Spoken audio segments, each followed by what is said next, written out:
Hey everyone, my name is Heather Havenwood and I am a marketing and sales coach online. I have been doing online marketing since 2001, believe it or not, and actually have a master's degree in online marketing. I want to share with you something that is so important when you're working now here in the new 2020 world, and that is what I call your costume. Now, that sounds kind of interesting, and people question this. Like, be yourself and make sure that whatever you're doing online with video and audio and different kinds of mass media, you want to be able to be yourself and be your brand. And that is very true. But I really want to truly discuss with you your costume. Truly, your costume. And I learned this after years and years and years of traveling the country doing seminars. And one thing I learned is that what we wear makes a huge impact psychologically to our customers. Now, we all want to be around people that are themselves. We all want to be people that we are doing business with, people that we know, like, and trust. But we can't ignore basic psychology of human beings. Truly. Imagine if you went to the doctor's office today or tomorrow or whatnot, and it's something really important, like truly important that you got going on with your body. And your doctor walks in like a jogging suit or a yoga outfit or like torn pants and flip-flops. You be kind of like, what's going on here? There's something to do with the costume or what we wear that's a direct correlation to authority. Give you another example. Recently, I've unfortunately had to go to the courthouse and was in what I call like a trial setting, for a couple of hours. And there was a judge. There was no jury here. And there was a judge, and he was in his robe. Now, because of the situation, and we're sitting at tables lower than him, and he's above us, and his name's there with the word judge. When we walked into the courtroom, we all stood up. We all said, "Your Honor." There was a particular kind of authority. Now, if I saw that same judge in Whole Foods or in the grocery store in torn jeans and flip flops and his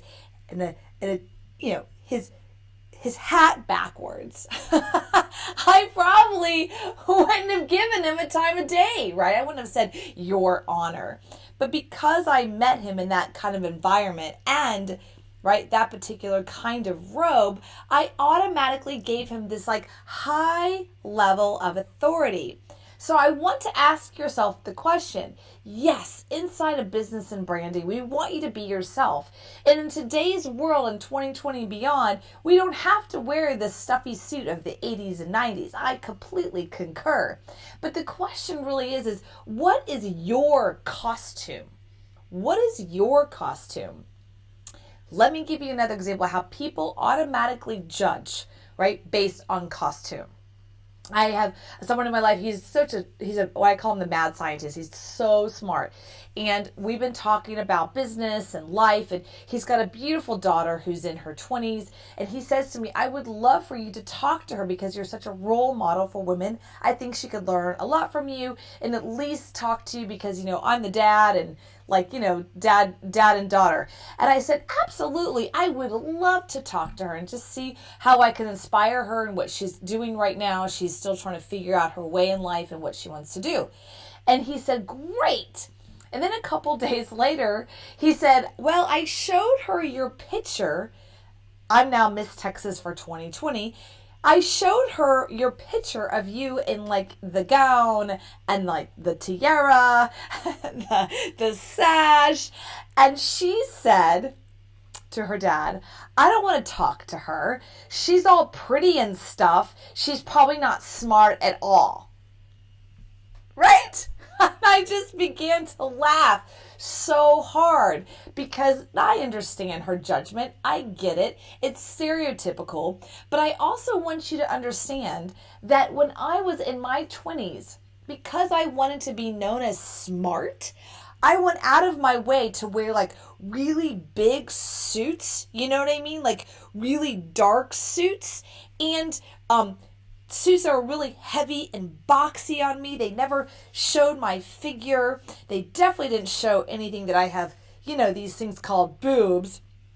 And they were dark and grays and flats and turtlenecks, because I was trying to constantly cover up my body, right? So that people could see I'm smart.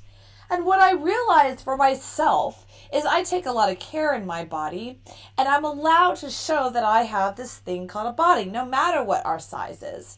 And then I am a woman, and then I have great legs, and it's okay to wear skirts. It's okay.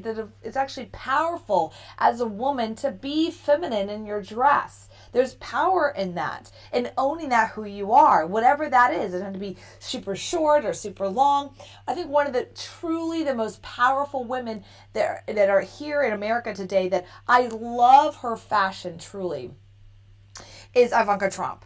She is glamorous and gorgeous and sensual and feminine and power, and I love her Instagram page because I love her outfits, because she just embarks beauty and brains and just intelligence. I really truly love that. And I think that's something that's missing in today's world. People are really looking for what is the standard. And because we're in this new world of being unique, and it doesn't always wear a suit all the time, I so get it. But what you wear really does make a difference. And I was sharing with you an experience this week that I had to go to a court situation. Now, I could have shown up in, because it was JP court, I could have shown up in like flip-flops or like, crappy outfits, but I didn't. I showed up like $1 million lawyer. I wasn't the lawyer. I was obviously, one of the defendants or plaintiffs, but I was there because I'm there to win a case. I'm there to win something. I'm there intentional, and I'm here to look like I'm there to win, not like, oh, this is just something I'm doing on the side. And I think I want you to really consider your costume in your business. So I'm really focused on this year for media, like real media, TV media. And one of the things I'm really asking myself in my question is, what is my costume? What is the outfit consistently that show over time? And if you've been around me in the last 6 months, if you've been with me at an event, or you've seen me around on media, I'm pretty consistent in my outfit. Today is actually a little different, but I'm pretty consistent in my costuming, which is usually red, black, white, with boots. I usually wear black, which I'm wearing right now. You can't see. Black pants or black skirt with my cowboy boots. It's kind of my signature costume. Now, people go, well, that's because you're in Texas. I would still wear it if I lived in New York. It really is just truly who I am, but it's a signature piece, right? So I want you to consider, what is your costume? How are you going to make your mark? I'll give you another example. I was working with a chiropractor at the time, and at the time we were in a relationship, and we were looking at his business and his sales, and he was going to be implementing a weight loss program inside of his business along with his chiropractic services. And one thing I said to him is, you need to wear your coat. You need to wear your white coat with his name embroidered on the coat. And he's like, oh, I don't like wearing that. I said, just wear it for 1 week. Just wear it 1 week. Every time that you're in with the patient, wear the coat and talk about your weight loss program. Let's see what happens. And sure enough, oh my gosh, the sales were between 30 and 40% higher, because there's a psychology that happens when someone walks in, right, in a situation called a patient in a doctor's outfit. There's an automatic authority that happens subconscious, a true subconscious level. We automatically put them as authority, and we automatically say, this is what's right for me. Now, I understand people might think this is manipulative. It is. Influence can be manipulated, because we're using the situation of our human brains to increase sales, to increase influence, to increase impact, to increase income. So yes, it's manipulative. Every time you get on Facebook, Facebook's manipulating you. Every time you go on any kind of news station, CNN to Fox News, anything what you do, it is manipulating you to click on certain things to get money or to move you down a particular path. Everything online is some kind of manipulation. So you can either embrace it or you can run to the hills and live in the middle of nowhere with no internet. Because if you get online, even Google.com is manipulative. If you look at just Google and what it wants you to do, the moment you put whatever in and click and enter, boom, you're now in manipulation land.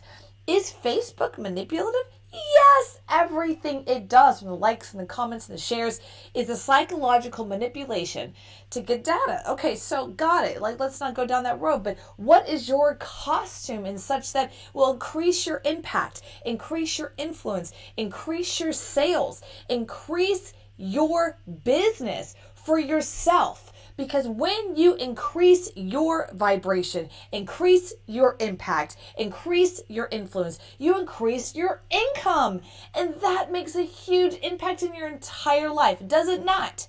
We all have a message out there that we want to share. And so if you're truly serious, and I'm not kidding, serious about really, truly increasing your income in 2020 beyond, you're going to have to look at what is your costume. Now, some people say wearing purple hair and a nose ring is like their thing. That's fine, but you gotta own that. Like, I've known a few people online that they go down that road. Let's say, I'm just thinking this one person, purple hair and a nose ring and like that. They don't own the costume, right? It's like they do have purple hair and they do have a nose ring, but they're not owning that in the rest of all their marketing. It kind of like fluctuates. Like, I'm kind of crazy person, but then over here I'm conservative girl. It's like, girl, if you're going to be wearing purple hair and a nose ring and tatted out, like, you got to own that as your brand. That is part of your brand, like all in. You can't go half in on a costume. You can't. You got to go all in. Another one I want to share with you that I think is really good is Jennifer Aniston versus Kim Kardashian versus Ellen DeGeneres. All right, so here's the thing. All of them are amazing. I love them all. This is not against them at all. This is about the understanding of psychology, okay, of costume. So let's go Jennifer Aniston.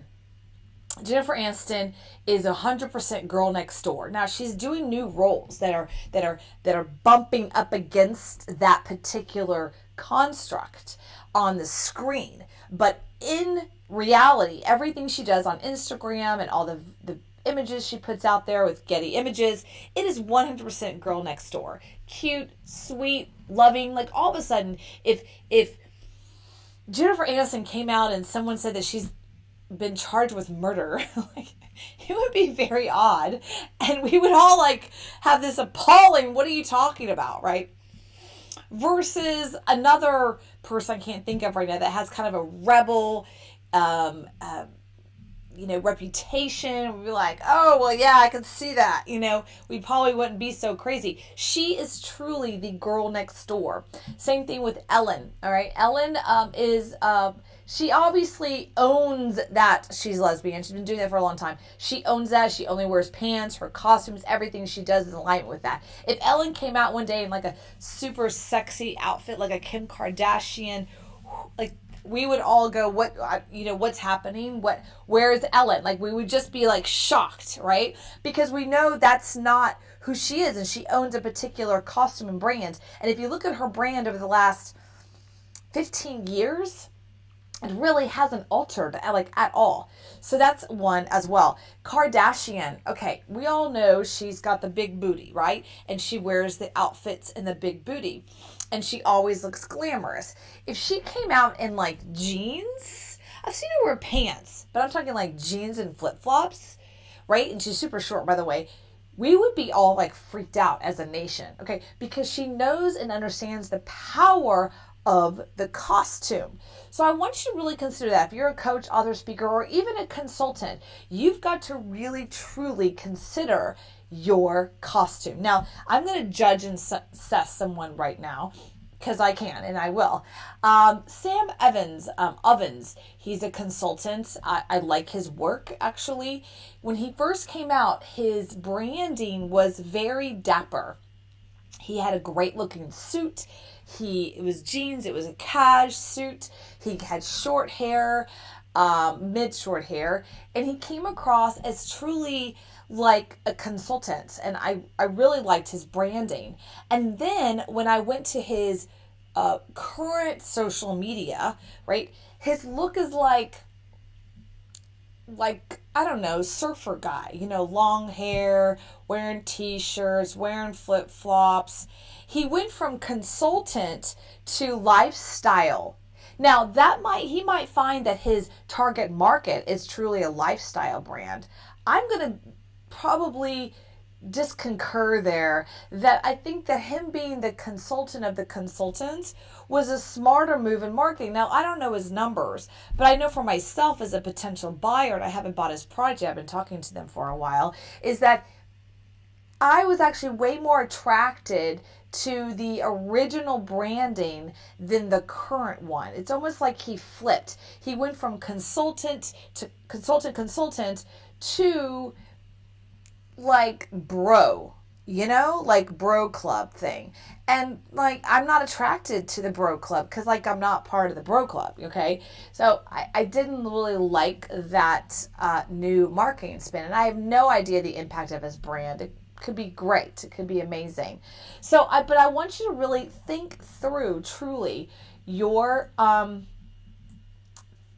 want you to really think through truly, like no kidding. I really want to think through and true your costume. All right, guys, this is Heather Havenwood. Check me out at heatherhavenwood.com.